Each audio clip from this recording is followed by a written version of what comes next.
கோலிவுட் சம்பவ நேயர்களுக்கு அன்பு வணக்கம். இன்னைக்கு நான் ஒரு இன்ட்ரெஸ்டிங்கான ஒரு விஷயத்தை பத்தி தாங்க சொல்ல போறேன். நம்மளுடைய நடிப்பு அரக்கன் அசுரன் தனுஷை பத்தி தான் எனக்கு தெரிந்த சில இன்ஃபர்மேஷன் உங்ககிட்ட நான் சொல்ல போறேன்.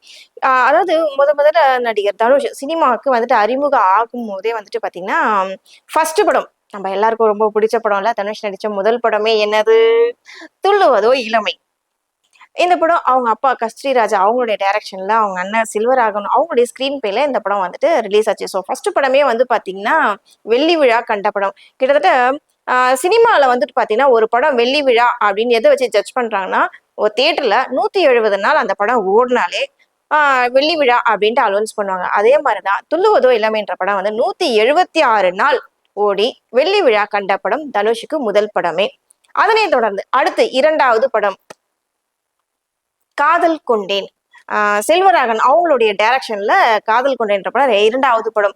இதுல இன்னொரு ஹைலைட்டான விஷயம் என்னன்னு பாத்தீங்கன்னா, அப்பதான் அவர் முதலா இயக்குனரா அறிமுகமாகிறாரு செல்வராகவன். இந்த படம் 186வது நாள் தொடர்ந்து வெள்ளி விழா கண்ட படம்னு சொல்ல ரெண்டாவது படமே வெள்ளி விழா படம். சரி, மூன்றாவது படம் நடிக்க போறாரு. ஸோ இப்போ இந்த நேரத்துல வந்து பாத்தீங்கன்னா சினிமால இருக்கிற அந்த இண்டஸ்ட்ரியில இருக்க எல்லாருடைய பார்வையும் வந்துட்டு தனுஷ் மேல விழ ஆரம்பிக்குது. ஓகே, 2 படம் வெள்ளி விழா படம் கொடுத்துட்டாருல, அடுத்து என்ன படம் அவர் நடிக்க போறாரு, யாருடைய ப்ரொடக்ஷன்ல நடிக்க போறாரு அப்படின்ட்டு எல்லாருமே ப்ரொடியூசர்ஸ்க்கு ஒரு பக்கம், டைரக்டர்ஸ் ஒரு பக்கம் வந்துட்டு எல்லாருடைய ஃபோக்கஸும் நம்ம நடிகர் தனுஷ் மேல ஃபோக்கஸ் விழுது. ஸோ எல்லாருமே அவரை தேடி போறாங்க. என்னோட படத்துல நடிங்க, என்னுடைய ப்ரொடக்ஷன்ஸ்ல நடிங்க அப்படின்னு சொல்லிட்டு நிறைய பேர் அவரை தேடி போறாங்க. ஸோ அப்படி அவர் நடிச்ச மூன்றாவது படம் தான் திருடா திருடி. இந்த படம் 220 நாள் ஓடின படம் தாங்க. இதுவுமே வந்துட்டு வெள்ளி விழா படம் தான். இந்த படத்தோட டைரக்டர் சுப்பிரமணிய சிவா. ஸோ இவங்க எடுத்த இந்த படமும் வந்துட்டு சூப்பர் டூப்பர் ஹிட். அதுல அந்த படத்துல வர சாங்ஸ் எல்லாமே வந்து பாத்தீங்கன்னா படம் ஒரு பக்கம் நல்லா இருக்கும், சாங்ஸ் நல்லா இருக்கும், அதுல வர காமெடி நல்லா இருக்கும். அதுவும் மன்மத ராசா மன்மத ராசா இந்த பாட்டுல அப்பா என்னமா ஆடி இருப்பாரு தனுஷ். ஸோ அப்போ அவருடைய உடல் வந்துட்டு பாத்தீங்கன்னா பாடி லாங்குவேஜ் ரொம்ப லீனா இருப்பாரு. ஒரு ஸ்கூல் ஸ்டூடெண்ட் மாதிரி இருப்பாரு. ரொம்ப ஒல்லியா ஸ்கூல் ஸ்டூடெண்ட் மாதிரி இருக்கும். எல்லாருமே என்னடா இது இப்படி இருக்க, ஒரு 4 எலும்பு 1/2 கிலோ சாதா இருக்கும் போலன்ட்டு அவரை பலதரப்பட்ட விமர்சனங்கள் அவர் மேல வைக்கப்பட்டது. ஏன்னா ஒரு ஹீரோக்குரிய ஒரு தோற்றத்தோட இவர் இல்ல, ரொம்ப நோஞ்சா மாதிரி ஒல்லியா இருக்காரு, ஃபேஸே வந்து பாத்தீங்கன்னா ஒரு ஹீரோக்கான ஃபேஸ் இல்லை அப்படின்ட்டு நிறைய விமர்சனங்கள் தனுஷ் மேல வந்துகிட்டே. ஆனா அதெல்லாம் அப்படி தட்டி தூக்கி போட்டு நிறைய படங்கள் அடுத்தடுத்து அவரு நடிக்க ஆரம்பிச்சார். கிட்டத்தட்ட இப்போ வரைக்குமே அவரு ஒரு 56-7 படங்கிட்ட 57 படங்கள் கிட்ட வந்து நடிச்சு முடிச்சிட்டாரு. அப்படிதான். குறிப்பா கரை இந்த படம் வந்துட்டு 54வது படமா அவருக்கு அமைஞ்சிருக்கு.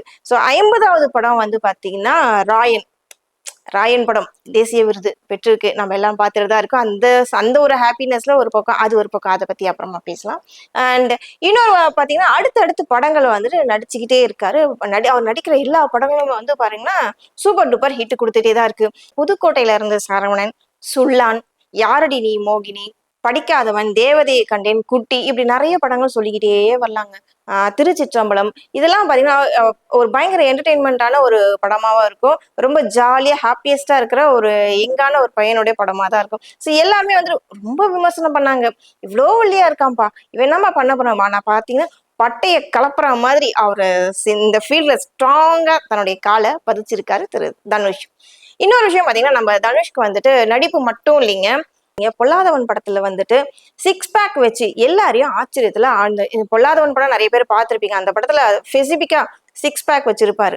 அது பார்க்கும்போது எல்லாருக்கும் என்னாலே முடியும்பா அப்படிங்கிற மாதிரி ஒரு பாசிட்டிவ் வைபை வந்துட்டு யங்ஸ்டர்ஸ் கிட்ட ஒரு ஸ்ப்ரெட் பண்ணவர் தான் தனுஷ். நடிகர் தனுஷ்க்கு நடிப்பு மட்டும் கிடையாதுங்க, பாடலும் எழுதுவாரு, பாடல் பாடவும் செய்வாரு, இயக்குவாரு, டைரக்ஷன்ஸ் எல்லாம் அப்படியே அவருக்கு என்ன சொல்றது, ஒரு அப்பா டைரக்டர், அண்ணன் டைரக்டர் போது அப்ப அவரு மட்டும் எப்படி வேற மாதிரியா இருப்பாரு. ஸோ டைரக்ஷனும் பட்டையை கிளப்பி இருக்காரு. அது மட்டும் இல்ல, சொந்த தயாரிப்பான ஒண்டர் பார் மூலியமா கிட்டத்தட்ட ஒரு 20 படங்களுக்கு மேல தயாரிச்சிருக்காரு. முக்கியமா சொல்ல போனா விசாரணை, காக்கா முட்டை, இதெல்லாம் வந்துட்டு விருதுகள் வாங்கின படம் தான் நம்ம சொல்லலாம். அதுக்கப்புறம் எதிர்நீச்சல், காலா, இப்படி நிறைய படங்கள் நம்ம சொல்லிக்கிட்டே போகலாம்.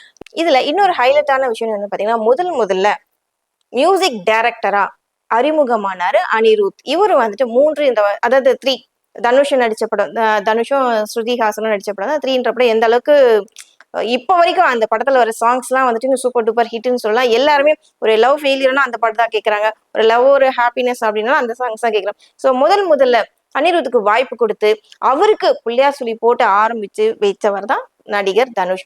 அவர் மட்டுமா, அதுக்கப்புறம் நம்ம எஸ்கே சிவகார்த்திகேயன் ஆரம்ப காலகட்டத்துல அவர் வந்துட்டு தனுஷ் அவங்களோடதான் இருந்து நடிச்சிட்டு இருந்தாங்க. அவரு அறிமுகப்படுத்த நிறைய படங்கள்லாம் வந்துட்டு எதிர்நீச்சல் படம் நம்ம பார்த்துட்டு தான் இருந்தோம், அந்த எஸ்கே நடிச்ச படம்.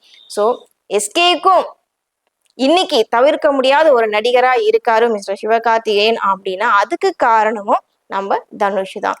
இப்படி சில பேருக்கு இல்ல நிறைய பேருக்கு வந்துட்டு பேக் போனா இருந்து நிறைய உதவிகள் பண்ணியிருக்காரு. அவங்களே வந்து இந்த இண்டஸ்ட்ரியில வந்து அறிமுகப்படுத்திருக்காரு. தனுஷ் வந்து தமிழ் படத்துல மட்டும் இல்லைங்க, ஹிந்தி படத்துல நடிச்சிருக்காரு, இங்கிலீஷ் படத்துலயும் நடிச்சிருக்காரு. அடுத்து வரக்கூடிய நிறைய படங்கள் வந்து அடுத்தடுத்த அப்கமிங் படங்கள் நிறைய இருக்கு. இதுக்கு இடையில வந்துட்டு பாத்தீங்கன்னா இப்போ ரீசெண்டா அவருடைய பிறந்த நாளுக்கு வந்துட்டு திருவள்ளூர் இடத்துல வந்துட்டு ஒரு மேடையில பேசுறாரு, தன்னோட ரசிகர்கள் கிட்ட பேசுறாரு. அவர் பேசக்கூடிய அந்த விதம் வந்து பாத்தீங்கன்னா தானும் அரசியலுக்கு வர போறேன்ற மாதிரி, அது வந்து ஒரு சிம்பாலிக்கா சொல்ற மாதிரி, ஒரு சிக்னல் கொடுக்குற மாதிரி தான். அவர் பேசின விதம் எல்லாமே அப்படிதான். இங்க யாரையும் தட்டி விடாதீங்க, தட்டி கொடுங்க அப்படிங்கிற மாதிரி பாசிட்டிவா பேசுங்க. நலத்திட்ட உதவிகள்லாம் நீங்க செய்யுங்க, என்னுடைய ரசிகர்கள்லாம் நலத்திட்ட உதவிகள் செய்யணும். வந்து ட்ரோல் பண்ணி போடாதீங்க, கிண்டல் பண்ணி வந்துட்டு நெட்டிசன்ஸ்லாம் நீங்க இருக்காதீங்க, அதுவும் சமூக வலைத்தளங்களை அவங்கள பத்தி அவதூறா போடாதீங்க, நீங்க எப்பவுமே பாசிட்டிவான தாட்டோட இருங்க அப்படின்னு சொல்லியிருக்காரு. அது மட்டும் இல்லாம அஜித் ஒரு விஷயம் சொல்லியிருப்பாரு, என்னன்னா ஜெயிக்கிற வரைக்கும் தோத்துக்கிட்டே இருக்கலாம், நீயா தோத்துட்டேன்னு நினைக்கிற வரைக்கும் தான் நீ தோற்கல, அது வரைக்கும் நீ ஜெயிச்சுக்கிட்டே இரு அப்படின்னு அஜித் சொன்ன அதே விஷயத்த இவரும் மக்கள் முன்னாடி ரொம்ப பரபரப்பா பேசியிருக்காரு தனுஷ். சோ இதெல்லாம் வச்சு நம்ம பார்க்கும் பொழுது அடுத்து இவரும் அரசியலுக்கு வர போறாரோ, ஒருவேளை இப்போ இருக்க நம்மளுடைய சிஎம் ஜோசப் விஜய் பார்த்து இவருக்கும் அரசியலுக்கு வரணும்ன்ற ஒரு ஆசை வந்துடுச்சோ அப்படிங்கிற மாதிரி ஒரு தாட் எல்லாருக்குமே வருது. அதை நிரூபிக்கிற மாதிரி சில ஜோதிடர்கள் வந்துட்டு என்ன சொல்றாங்கன்னா 2031 தவிர்க்க முடியாத ஒரு அரசியல் கட்சி தலைவரா தனுஷ் வரப்போறாரு, அவரு மட்டும் அரசியலுக்கு வந்துட்டா, தீவிரமா அரசியலுக்கு வந்துட்டா, அதாவது பழமையான கட்சிகள் வந்துட்டு இருக்கிற இடம் இல்லாம போயிடுவாங்க அப்படிங்கிற மாதிரி ஒரு விஷயத்தையும் அந்த ஜோதிடர் சொல்லியிருக்காரு. எது எப்படியோங்க, ஒரு பக்கம் நடிகரா இருந்தாலும் இன்னொரு பக்கம் அரசியலுக்குள்ள வரத்துக்கான காரணம் என்ன, அவருடைய பின்புலமா இருந்து அவரை இயக்குகிறது யாரு, ஏன் இவருக்கு திடீர்னு அரசியல் ஆசை வந்தது அப்படின்னு போக போக எல்லாருக்கும் கண்டிப்பா தெரியதான் போதும். இன்னொரு விஷயம் பாத்தீங்கன்னா, சினிமா துறையில ஒரு நல்ல சக்சஸ்ல ஒரு தவிர்க்க முடியாத ஒரு லீடிங்கான ஒரு ஆக்டரா இருந்தாலும் தன்னோட பர்சனல் லைஃப்ல அவருக்கு ஒரு மனுஷன் தானேங்க, என்னதான் ஒரு நெகட்டிவ் இருந்தாலும் ஒரு பாசிட்டிவ் இருந்தாலும் அவருக்கும் ஒரு டவுன் இது இருக்க லைஃப் இருக்க தானே செய்யும். ஸோ அவருடைய பர்சனல் லைஃப் வந்துட்டு கொஞ்சம் எல்லாருக்கும் எல்லா லைஃப்ல இருக்கிற மாதிரி தான் அவருக்கும். அவருக்கு 2 மகன்கள் நம்ம எல்லாருக்கும் தெரியும்.